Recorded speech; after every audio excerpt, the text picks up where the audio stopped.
671. 671.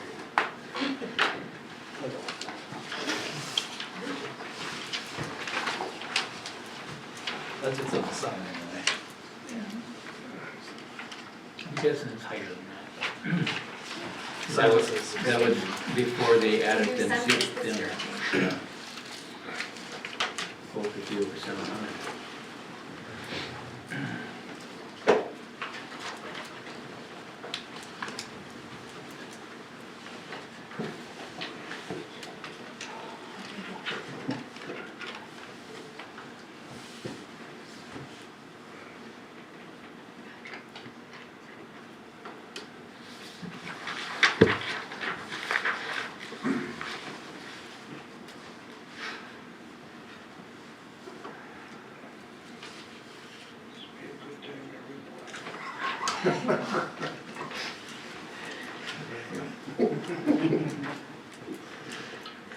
Sergeant of Arms take you out.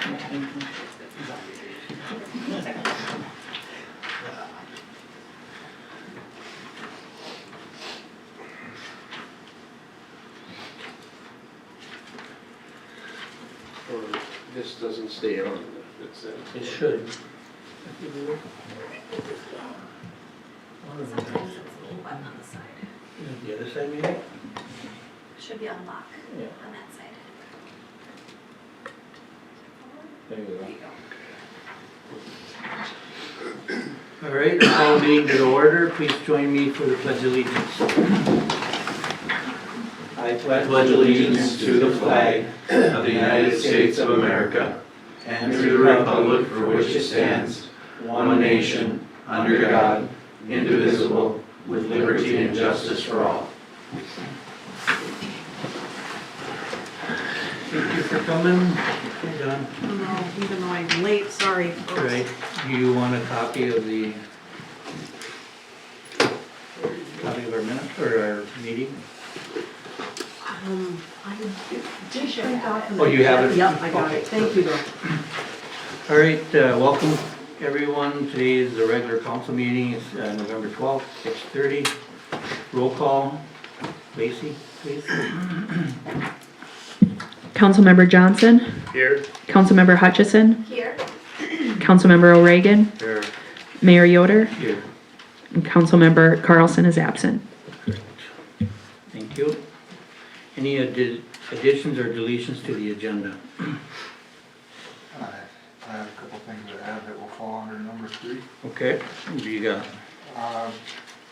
Just information about the washing machine grant, and I'm looking for approval to move forward on the sale of the rescue rig. And that's under 7, numbers C, Fire Department business. Yep.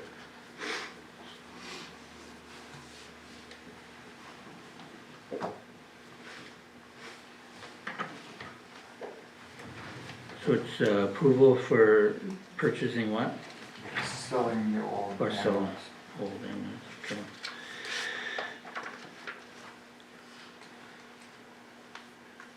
Okay. Anything else? All right. Looking for a motion to accept those changes. So moved. Motion made by O'Regan. Looking for a second. I'll second it. Seconded by Johnson. Any more discussion? All in favor say aye. Aye. Aye.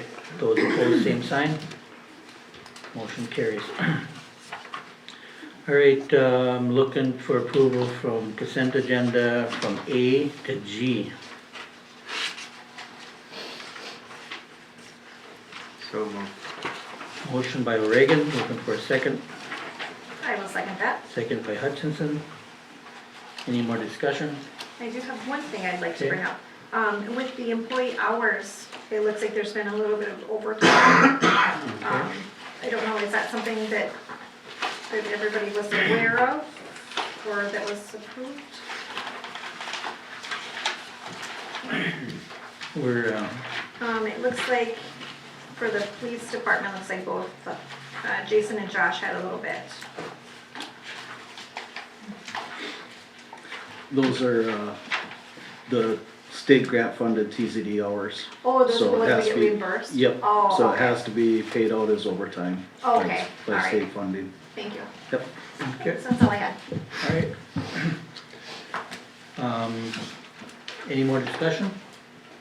All in favor say aye. Aye. Those opposed, same sign. Motion carries. Can you guys hear us back there? Okay? All right.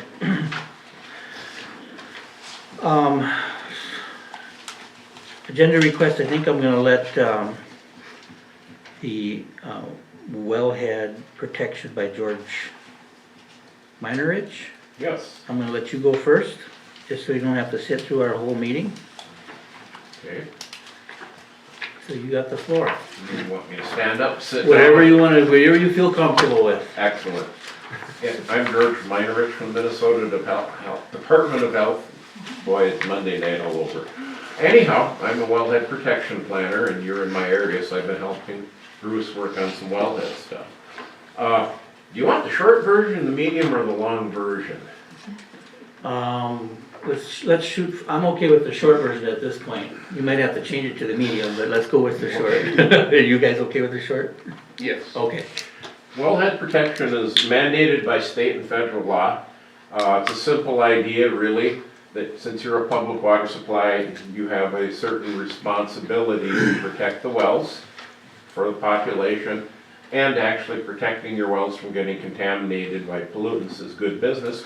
I don't have to tell you how much you just spent for a new well. The idea, in a nutshell, is it's a lot cheaper to prevent getting your wells polluted than replacing them.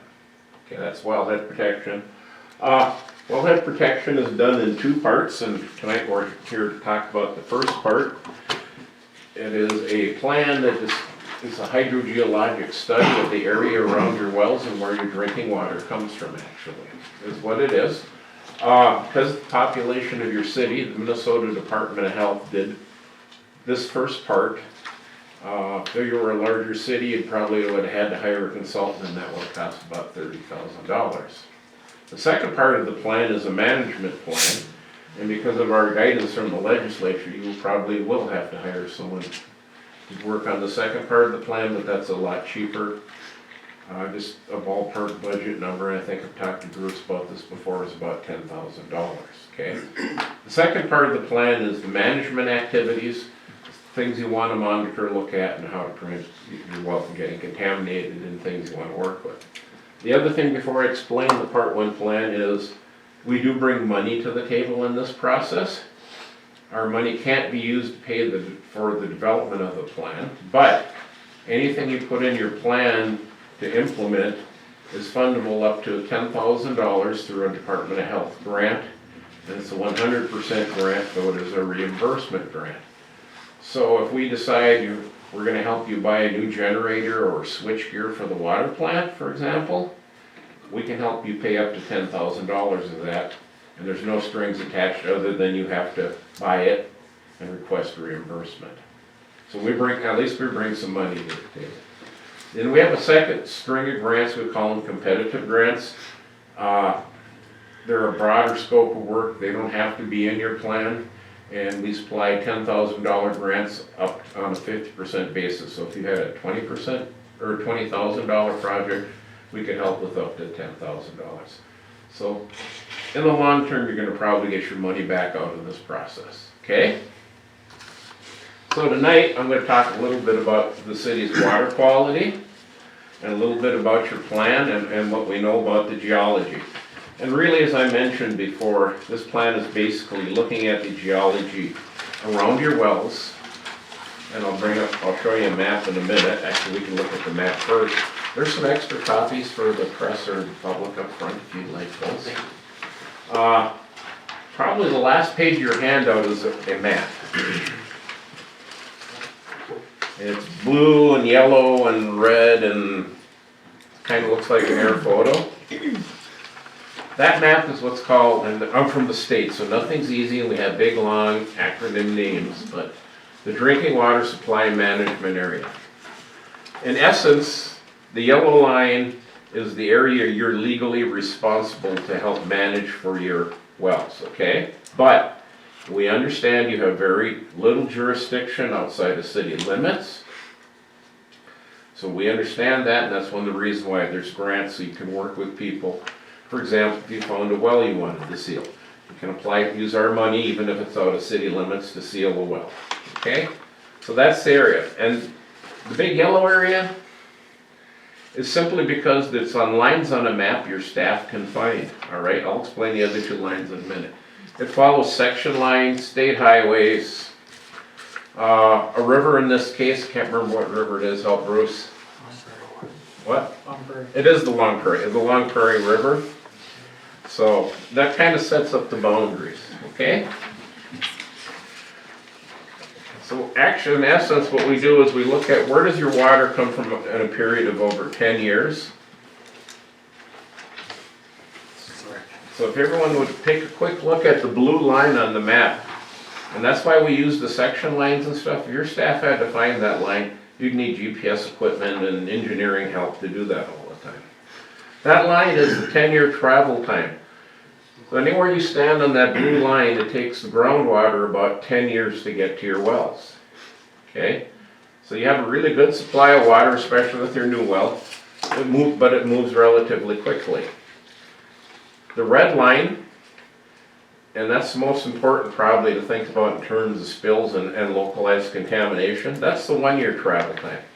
So for example, if a semi spilled out on the highway and all the gasoline, 10,000 gallons or 8,000 gallons of gas, relatively short period of time, that fuel could possibly get to your wells, a year or less. And that's what it helps you figure out, okay? The two yellow dots, of course, are your city wells. So does that make sense? And this is, by the way, all computer generated. We look at the geology. We dig up other local wells, logs, and look at the geology. And when we look at your geology, we call it moderate, which means there's some geologic protection. There's some clay over your wells, okay? Yes, sir? One quick question, and Yes. you might have answered it. On the emergency or the wellhead, it says 1 year, 10 year, then TOT. What is the TOT? Time of travel, Okay, thank you. okay? That No, was it. I always say it's travel time because most people understand it better. Okay. That's all. So that's kind of what the map's all about. That's the area where your water comes from that you drink over a 10-year period, okay? So I would like to take about 3 minutes to talk about your water. Because I have all kinds of, there's a summary of the test data we have, but I have more buried back in the back of the full plan. And I can't find it, but I have it memorized actually. So we look at several things when we look at the vulnerability of a well, and one of the things we look at is, there it isn't, but is connections to the surface. And there's a number of ways we look at connection to the surface. One is a tritium sample.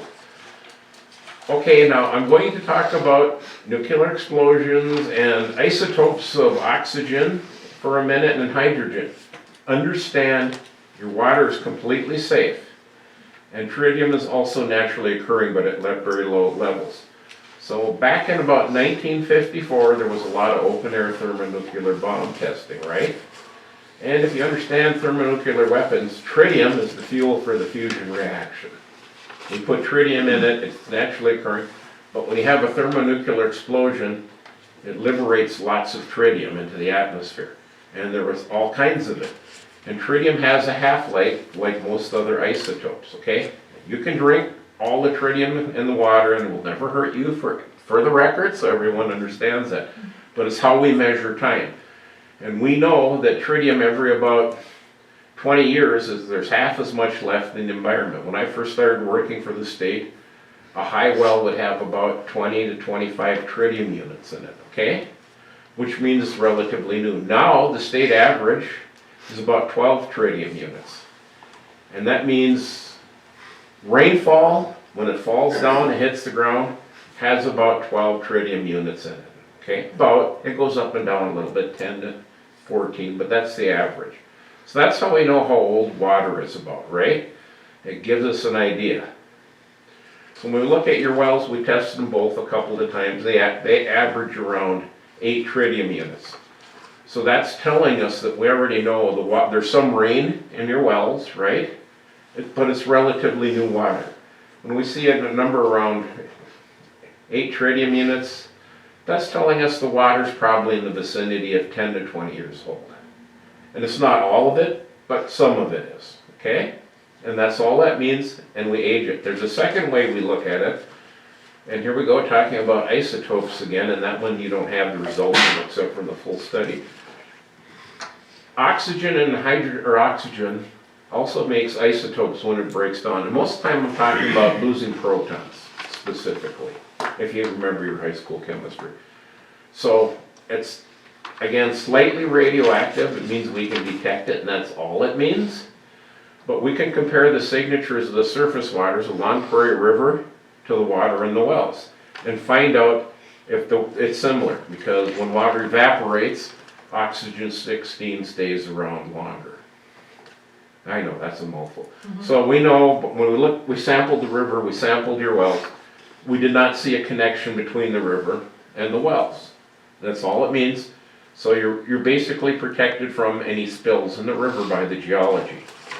And finally, we look at the chloride-bromide ratio, which everyone consumes food with it. Animals have salt and bromide. It's a part of a natural system.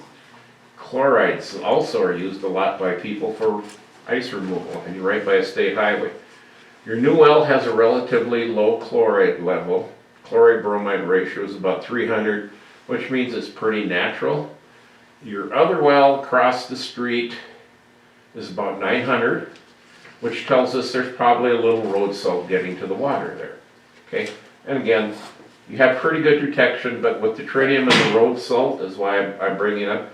We know the clay over the top of the water you drink is leaky, basically. It's got holes in it, some places it's sand, some places continuous. That means, I finally got there, if you spill something on the surface near your wells, there's a 50-50 chance of it getting to your groundwater that you drink.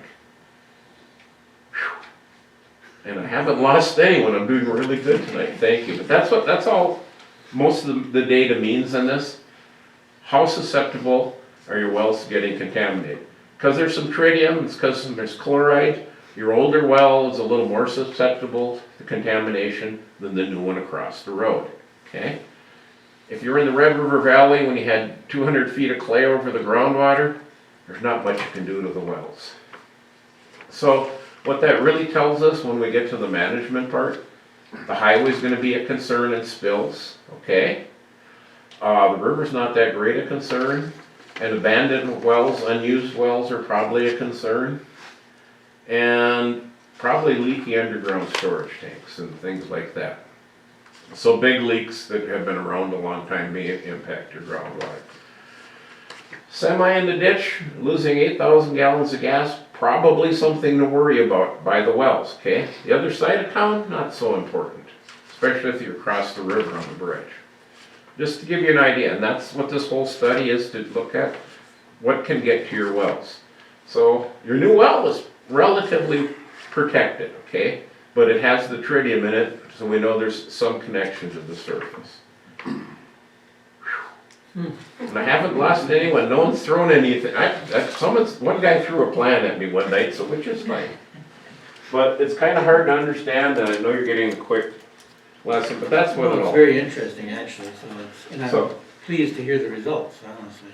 So, yeah, and the other contaminants we monitor for, by the way, almost no nitrates in your water. We look at sulfides, they're not too high. Sulfides aren't a huge deal, but they may be in the future. Black water in toilets and wild rice production, if you're upstream of a wild rice pad. They have a name for wild rice growing in the river, but I can't remember it.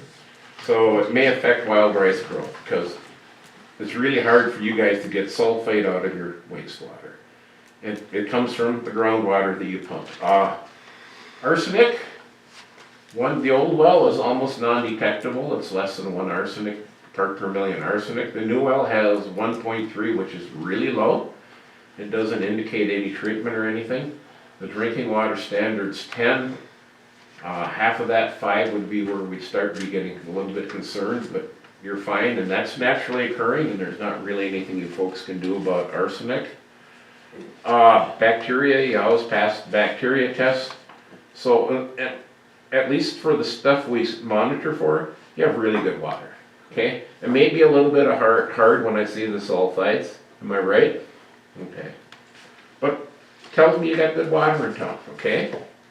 And I don't know what your plant does, but you probably can treat, if you convert it later in the future for arsenic removal if it goes up? Nope. We plan for expansion, so. Okay, so you already have a plan if the arsenic goes up is my point. So your staff's been doing a good job trying to plan ahead for the future and work on things. Got 2 good wells, as I understand it, there's 2 other wells that aren't so good. And you may consider sealing those in the future. If you wanna do that, we'll put money in the plan to seal them. So again, you can use the Department of Health money. So that's kinda in a nutshell, spills near the well. And there's things we can do to work with your fire department, like provide them spill equipment, provide some training, things like that we can work with them as part of the plan and help fund things. Other wells, basically sealing wells that aren't being used and making sure that there's no leaks near those tanks and the ones in town, because I think there is a leaky gas station, there was. Make sure they don't get to the well. So it's not a lot of serious problems is what the other thing I want to tell you. Okay? So you got good wells, good water, reasonably protected. Are there any questions? So getting back to, I have one, getting back to the leaky tanks, who monitors that? Minnesota Pollution Control Agency. Okay, so they come in and they see, they can put so much If, in? yes, it's eventually, almost every old, so this isn't unusual, almost every old gas station around the state had some kind of leak or spill, okay? The old tanks weren't lined, they weren't protected, they weren't coated. All the new tanks, and I believe almost all the tanks in town have been replaced, are either double wall steel or double wall fiberglass, and they have to monitor them. If there was a leak, they enter into it's called Petrofund program to help clean up the leaks and manage the leaks. In some weird cases, actually, the city of Foley where I live, this is I forgot my good example of wellhead protection. Why is it important? I live in Foley. Downtown Foley, we had a really nice well, till one day it started pumping gasoline and diesel fuel. It was surrounded by a leak from the county garage, the old Studebaker garage, and the old co-op. Well, it wasn't so bad. The new well was only about $200,000. It was the $1.6 million of pipeline to get the new water to town from the new wells that hurt. Luckily, there were some grants available, and I think Petrofund paid for even part of it. So there are some things that happen, but the idea is we're going to bring you that, hopefully that level of awareness so we can be on the lookout for those things. And the final thing is, we'll talk about it more later, but land use decisions, you can kind of see that it might not be a good idea to put a new chemical processing plant or a gas station close to your wells. So it helps with those kind of things too. That's about all I have on this part, except for you can call me anytime if you have questions. Bruce knows how to get a hold of me. And fire away with any questions you may have. So when's the second part coming out? Okay. You just got this is a big circle, state bureaucracy. You got your plan from the state, staff sent a letter back to the state requesting, or is in the process. You haven't done that yet, right? Okay, so actually I'm gonna make a suggestion. So this plan is a draft plan right now, and the city has to approve it, okay? And then we send a letter back, which actually, I'll write the letter for Bruce and email it to him, and he'll mail it to St. Paul requesting final approval of the plan. From that point, then it takes about 30 days for the state to generate a plan coming back and saying, all right, your plan's approved. Then we move on to the next phase, which is the part 2. And there's a couple of steps. There's a kickoff meeting, it's called a scoping meeting, where I'll go through a bunch of stuff, and it's incredibly boring. And you get a copy of a really ugly letter. and I can help you with certain things in that process, okay? I'm not allowed to write the plan for you. If you were under 500, I could, but I can do things to come to the meetings and help with letters and show up for the public hearing and help you manage some costs. So one of the things, if you want it, I can draft up a request for a proposal, because you want to probably get a couple prices. There's some private consultants out there. Technically, the Department of Health doesn't recommend to anyone, but I can probably give you references for them to talk to, okay? So when you start shopping, your engineer can do it. Typically, engineers are expensive, but we don't care who you use. Technically, you can write it yourself, but it's very difficult and you need a pretty good GIS department to do it.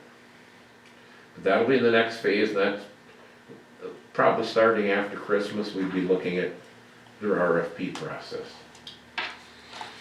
So I would suggest, if the plan's okay with you, the city council may wish to adopt it. The rough draft, Yeah, well, or whatever you call it. yeah, just say you approve it and staff can submit it to the state. Bruce, I didn't have a chance to look at the whole, did you go look through it? I did, and I only had a couple small changes that they addressed Okay. while that was sealed. And, I guess that was the main thing. How does the council feel about, I mean, I know I haven't read it, I'd be guilty of that, because we just got it tonight, so, do you guys want time to read it, or you wanna just take Bruce, So Bruce has to send the approval back first, we The have to letter. approve it? the letter first? The letter, once you approve. So the letter is what you want us to approve right now? No, Basically, the city, it's a letter, simply says, this is our plan, please approve it, Department of Health. It's formally requesting approval from the state. Even though we wrote it, the law is set up, you have to ask for approval.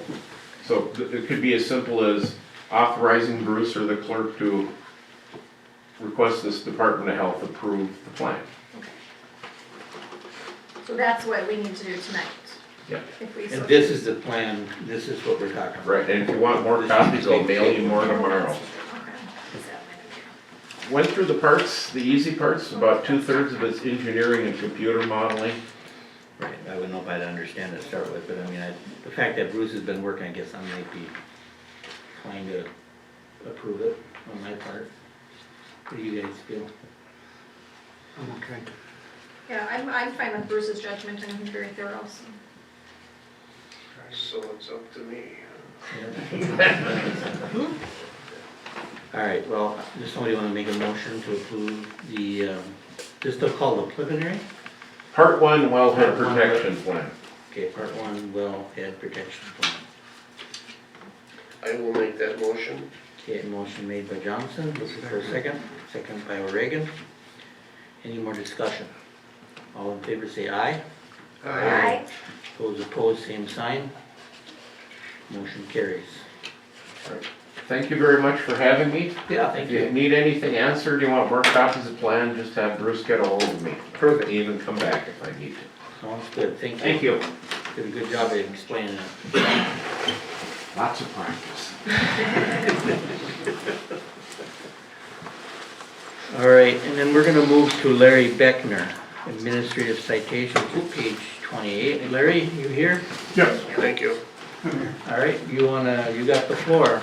Okay, I received an administrative citation for parking. That has been taken care of, everything is kosher. Wanted to explain that I've had numerous surgeries this summer, so it made it real difficult for me to be doing stuff physically. I still have not recovered. This has been a hardship on me. I had to take, what little money I had and do some renting and stuff. And I contacted an attorney, and he asked, the attorney advised me to ask you for a dismissal, seeing as it's all squared away. Okay. Jason, can you kind of explain to us about the ticket? Yeah, sure. Well, it started out, I had spoke with Mr. Beckner back on July 9th. originally, regarding a couple of different city ordinances. One, where it states that resident can have no more than 4 vehicles at their property, and another one, that all the vehicles have to be registered with the state, so it has to have up-to-date tabs on it. He had one that was unregistered for was a couple of years old, registration, and he had 6 vehicles parked at his residence.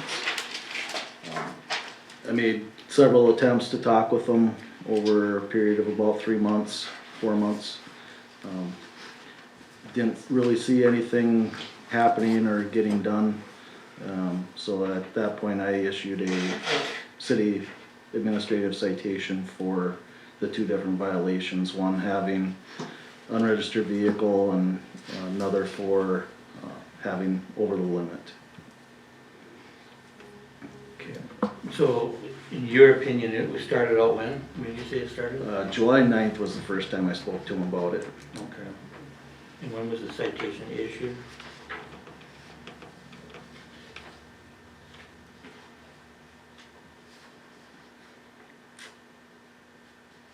Citation was issued on October 14th. And do you, I know this might be a little bit off, but do you remember how many contacts you had between there? I spoke to him originally on July 9th, July 24th, August 12th, August 20th, and then I came back on October 14th that I have documented in my notes. Okay. I know we crossed paths a couple of times when I see him walking for his morning walk and that may not have gotten documented, but. Okay. Larry, you heard what our police chief just said, does that all seem accurate to you? That's pretty close to accurate, Okay. yeah. I had 4 major surgeries this summer, all about a month apart. And then 2 minor, I had abscess surgeries, which is poisoned my system. I had quadruple bypass, leaving me, my body quite weak. I was not, according to their plan, able to lift any more than 10 pounds. And of course, every time I started on my little bit of recovery, another surgery. So I had been down, and I had started to take some stuff out of the truck or the van and get it ready to sell. The buyer didn't come through, so I did put plates on it, and I'm still gonna try to sell it. But it's been rough on me.